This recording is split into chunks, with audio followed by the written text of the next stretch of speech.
ఇప్పటివరకు జరిగింది చిన్న రీక్యాప్. పరీక్షిత్ మహారాజు విష్ణురాతుడు అంటే కృష్ణుడి ద్వారా గర్భంలో రక్షింపబడతాడు అశ్వత్థామ వేసిన బ్రహ్మాస్త్రానికి. పాండవులు మహాప్రస్థానం చేశాక అతని రాజ్య అధికారం వస్తుంది.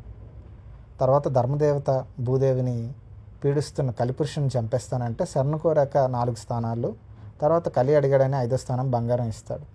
ఒకరోజు వేటకు వెళ్ళి సమీకముని మృతశర్పంతో అవహేళన చేస్తే తన కొడుకు శృంగి అతనికి శాపమిస్తాడు. తక్షకుడు కాటికి నువ్వు 7 రోజుల్లో చావాలి అని. తర్వాత అది తెలుసుకొని తను ఏం వింటే మంచిది, తనకి ఏం ముక్తి కలుగుతుంది అని చెప్పి అడగ్గా సుఖదేవ గోస్వామి వచ్చి అతనికి భాగవతాన్ని నేర్పిస్తాడు. అయిపోయాక తనకి మరణ భయం లేదు అన్నాక తక్షకుడు బ్రాహ్మణ రూపంలో వచ్చి పరీక్షితుని చంపేస్తాడు. ఇది ఫస్ట్ చాప్టర్. ఇప్పుడు 2వ చాప్టర్ సుఖదేవ గోస్వామి అంటే పరీక్షిత్కి కథ చెప్పినవాడు సుఖదేవ గోస్వామి. భాగవతం ఎవరి ద్వారా ఎలా వెళ్ళింది?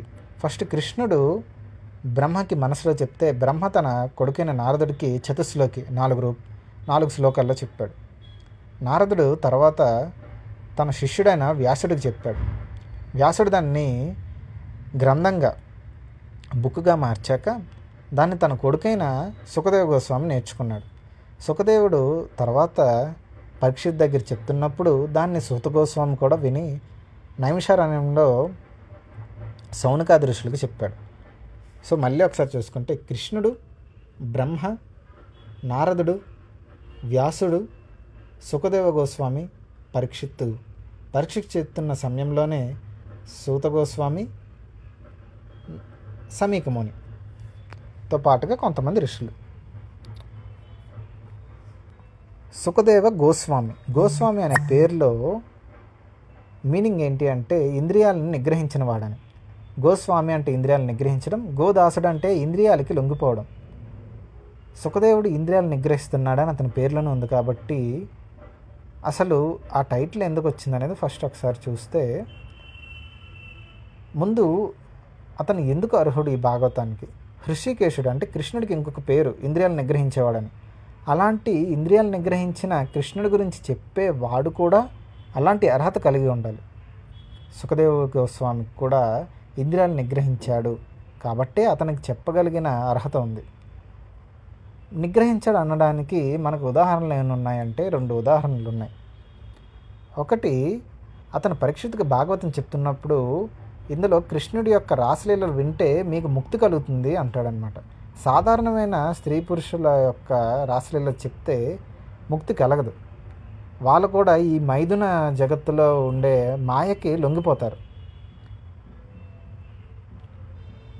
కానీ కృష్ణుడి గురించి తెలుసుకున్నప్పుడు అవి కృష్ణ భక్తిని పెంపొందిస్తాయి. కానీ ఈ రాసలీలల మీద ఏ రకమైన మోహాన్ని కలిగించవు. ఇది అతను పరీక్షిత్ చెప్తున్నప్పుడు చెప్తాడు.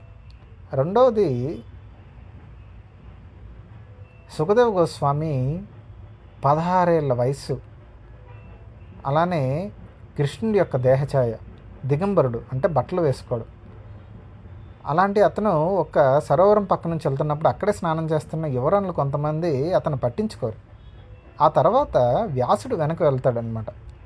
వ్యాసుడిని చూసి వెంటనే వీళ్ళందరూ వచ్చేస్తారు. వ్యాసుడేమో అంత ముసలివాడు. వ్యాసుడికి అర్థం కాదు, అదేంటి నా కొడుకు వెళ్ళాడు, దిగంబరుడు, యవ్వనంలో ఉన్నాడు, అతన్ని చూసి ఏమీ చలించిన వీళ్ళు నేను వస్తే ఎందుకు ఇంత భయపడుతున్నారని వాళ్ళనే అడుగుతాడు. గురుదేవ, మీరు ఇంకా గృహస్థాశ్రమంలో ఉన్నారు, అంటే మీకు పిల్లలు అని చెప్పి మీరు కోరుకుంటున్నారు, అందుకు మిమ్మల్ని చూసి మేము ఇలా ఉన్నాము అంటాడు. మీ కొడుకైన సుఖదేవ గోస్వామి పరబ్రహ్మం మీద ధ్యానం మాత్రమే ఉంటుంది, అతనికి స్త్రీ పురుష భేదం తెలియదు, అందుకని అతను చూసి మేము ఎలాంటి ఆలోచనతో మేము భయపడలేదు అని చెప్తారు. సుఖదేవ గోస్వామి జన్మ వృత్తాంతం ఎలా ఉంది?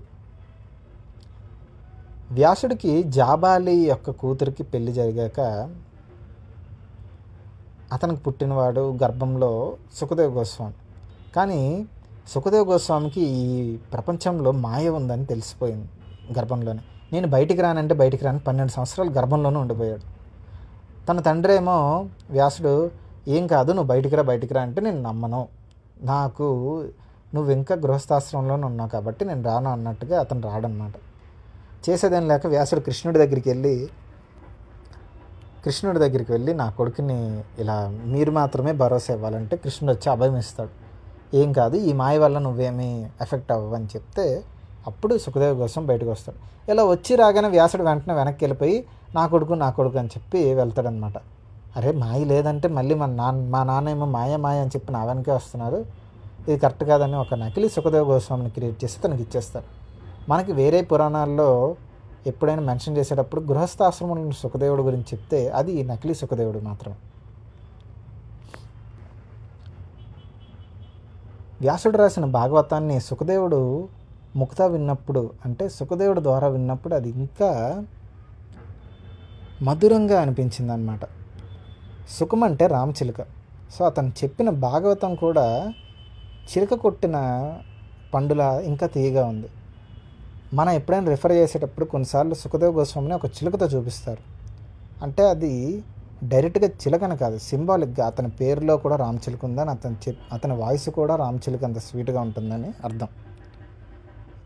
అలాంటి సుఖదేవుడు తర్వాత పరీక్షిత్తుకి గంగలో ప్రాయపవిష్టం చేస్తున్నప్పుడు భాగవతాన్ని 7 రోజులు 7 రాత్రులు ఏకదాటిగా చెప్పడం, పరీక్షిత్తుకి ఆకలి దప్పికలు తెలియకపోవడం, అలా చెప్పిన భాగవతంలో 12 స్కందాలు, 12 స్కందాల్లో 10, 11వ స్కందాల్లో కృష్ణుడి యొక్క కథలు ఉంటాయి. మిగతా వాటిలో కృష్ణుడి యొక్క అవతార లీలలు అన్నీ ఉంటాయన్నమాట. నార్మల్గా సుఖదేవ్ గోస్వామి ఒక చోట్లో ఆవు పాలు పితికినంతసేపు కూడా ఉండడు. అలాంటిది భాగవతం చెప్పడం కోసం 7 రాత్రులు 7 పగళ్ళు ఉన్నాడు.